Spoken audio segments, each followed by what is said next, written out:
How is it possible that a multinational company like Glencore is accused of corruption all over the world, but in South Africa we are told that Glencore was a victim of the Guptas? How is it possible that a multinational company like Glencore is said to have committed crimes all over the world, but here in South Africa we are told that Glencore was a victim of the state capture that was happening because of the Guptas? If we look in the United Kingdom, Glencore was accused and convicted of a lot of bribery and a lot of corruption, bribery of politicians.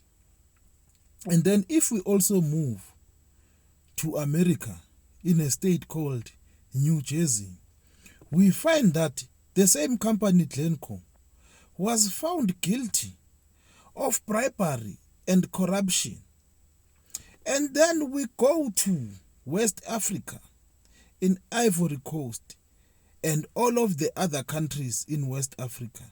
We also find that Glencore was convicted of corruption and bribery charges. Yet, here in South Africa, even after Brian Molefe, the former Eskom CEO, gave us evidence of how Glencore was doing corrupt activities, but the Zondo Commission told us that Glencore was a victim of state capture.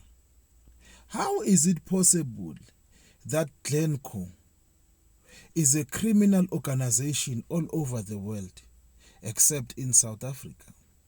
If we look at the former Glencore CEO, a man called Ivan Glasenberg, someone who is a well-known criminal, an international criminal that has been even chased by IPID and the CIA, a criminal that is not even allowed to enter the United States of America, someone that pleaded guilty to bribery charges even in the United Kingdom, but in South Africa we are told that Ivan Glasenberg was just a victim of the Guptas and Zuma.